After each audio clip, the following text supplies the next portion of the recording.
Oi, queridos da EJA, tudo bem? Como é que estão? Joia? Bem, vamos lá, deixa eu comentar com vocês. Agora eu vou começar o PET 2. E como que eu vou fazer para ficar bem fácil para vocês? Olha só, presta atenção. Eu vou fazer um videozinho. Nesse videozinho eu vou explicar a matéria que está no PET 2, toda a matéria, né? Semana por semana. E depois eu vou explicar as atividades do PET 2, ou seja, como que vocês vão fazer. Então, nesse vídeo que eu estou postando agora, vai ter todo o conteúdo da primeira semana. Desde o conteúdo de textos, dos links e das atividades. Vou explicar todas as atividades. Então, assiste o vídeo todo, que vai estar lá como que vocês vão fazer a atividade, todas as dicas, tudo certinho. Aí depois é só abrir o caderno e fazer atividade. Bacana? Então vamos lá, sem mais delongas. Esse PET agora, que começa o PET 2, na primeira semana, na página 77, que é a primeira página, fala sobre o quê? Fala sobre a Primeira Guerra Mundial, né? E para falar sobre a Primeira Guerra Mundial, eles começam falando do imperialismo, da guerra de trincheiras, assuntos que eu não vou falar agora, porque eu vou falar daqui a pouco, no momento oportuno, tá? Então, basicamente, nessa primeira página, que é a página 77, está falando disso. O que é o imperialismo, né? Você vai estar lendo aí que o imperialismo é uma política de expansão e de domínio territorial, cultural e econômico de uma nação dominante sobre as outras, né? E os exemplos, vai falar um pouco da guerra de trincheiras e vai falar sobre o programa de recrutamento de soldados, o que parece óbvio. Você vai para uma guerra, você tem que recrutar soldados, né? E na Primeira Guerra foi assim, né? Tiveram que recrutar os soldados para ir para a guerra. Praticamente toda a população masculina dos países envolvidos foi para a guerra. Ou seja, vocês imaginam que na Europa praticamente toda a população adulta masculina foi recrutada para ir para a guerra, os países envolvidos, né? Principalmente os países que tiveram amplo comprometimento na batalha, que são Alemanha, Inglaterra e França. Esses três países, praticamente, toda a população masculina envolvida. Bacana? É só isso que fala nessa primeira página, 77. Né? E logo no início da 78. Na 78 estão os links. Ou seja, o para saber mais. Onde você vai buscar mais informações, né? E aí tem um texto sobre a Primeira Guerra Mundial, tem um videozinho pequenininho de 5 minutos, se você quiser assistir no YouTube, que fala bacana sobre a Primeira Guerra Mundial. Tem um videozinho maior, de 21 minutos, que também fala bem sobre... Esse explica detalhes da Primeira Guerra Mundial. Para quem tiver interesse em guerra, é muito bacana, quem tiver disponibilidade para assistir. E quem quiser saber mais ainda sobre a Primeira Guerra Mundial, tem aí a dica de um filme. Né? O filme Nada de Novo no Front.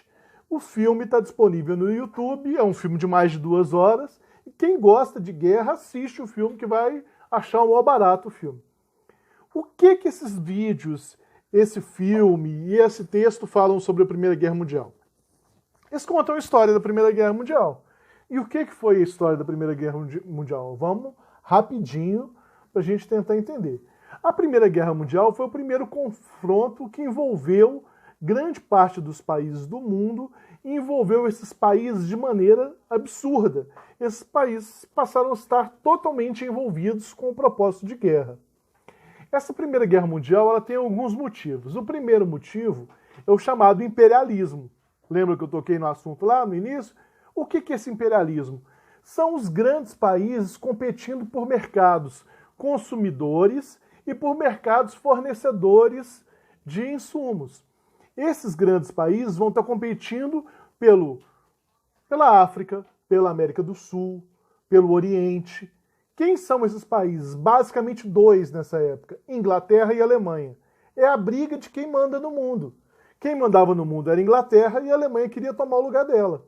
É a briga dos 2 países para saber qual teria o maior império, qual poderia mandar mais no outro. Esse é o imperialismo. Outra coisa que influenciou muito na guerra foram questões de divisa de território e território em si. Por exemplo, existe a questão da Alsácia-Lorena, muito conhecida. A Alsácia-Lorena é uma região que fica entre a Espanha,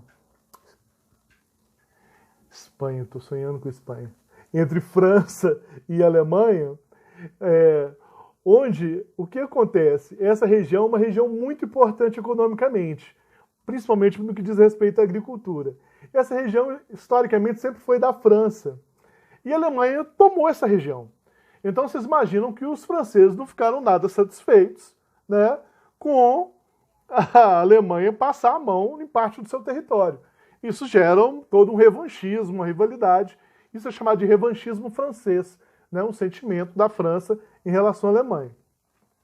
Outra questão é os Balcãs.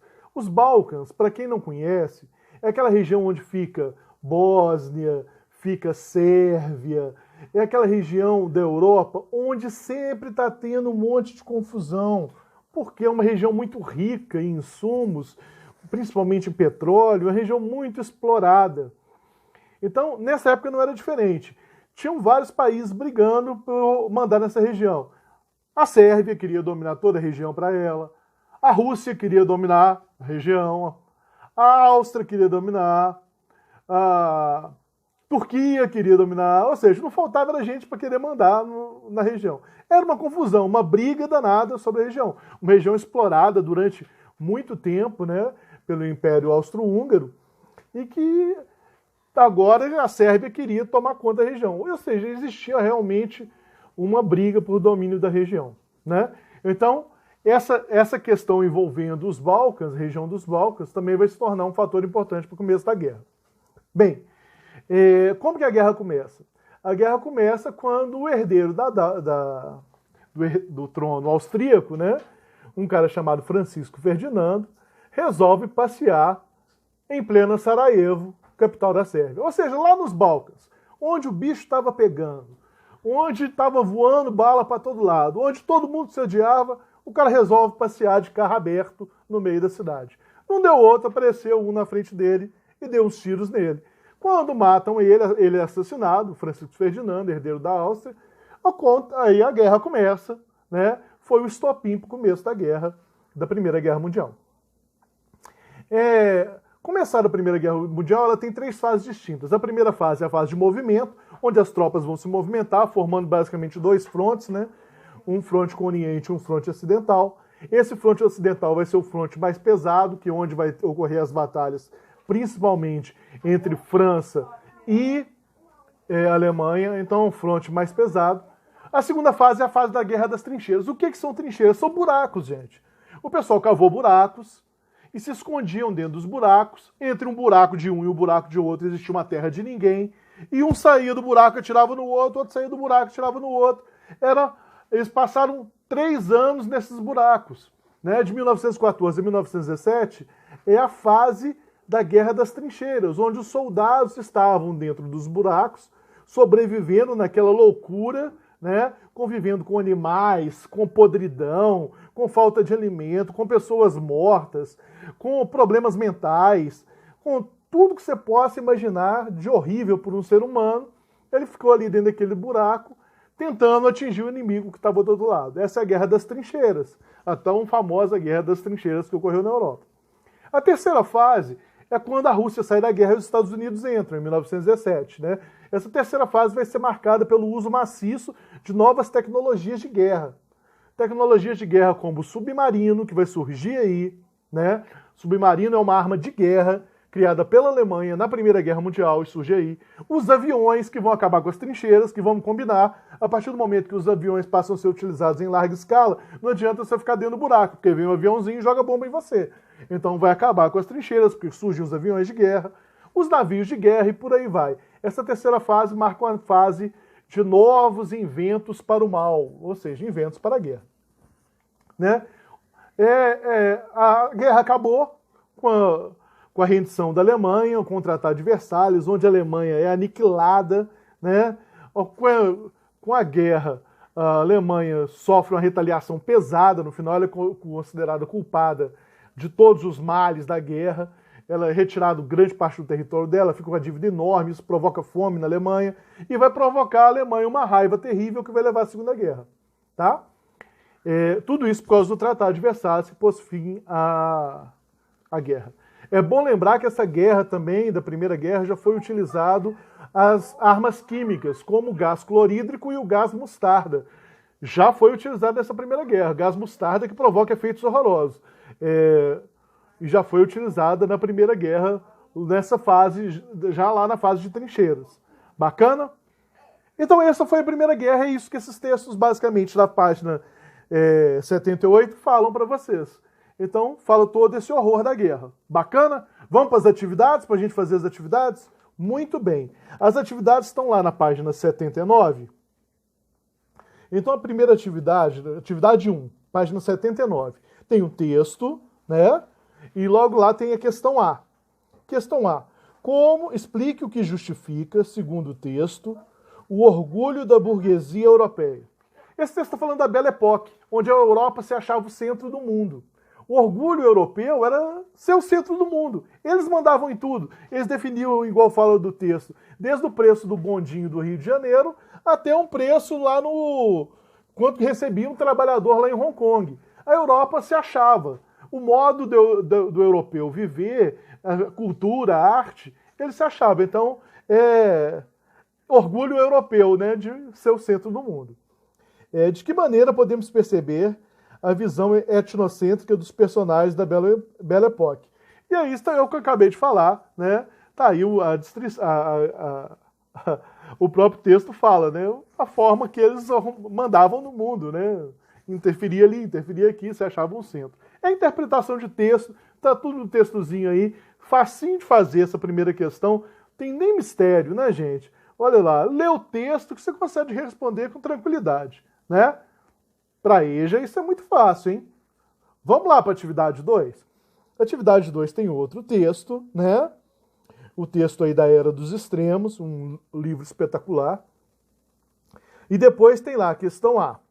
Por que, segundo o autor, a Primeira Guerra tratava-se por metas ilimitadas? Porque a Primeira Guerra que não, é a primeira vez que não tem objetivos próprios os países. Eles extrapolam isso. O objetivo da Alemanha não tinha limite, ela queria ser a dona do mundo. Ela queria conquistar tudo. O objetivo da Inglaterra não tinha limite, ela queria conquistar tudo. Então não existia um limite. Eu estou lutando porque eu quero aquilo ali. Não. Eles queriam tudo.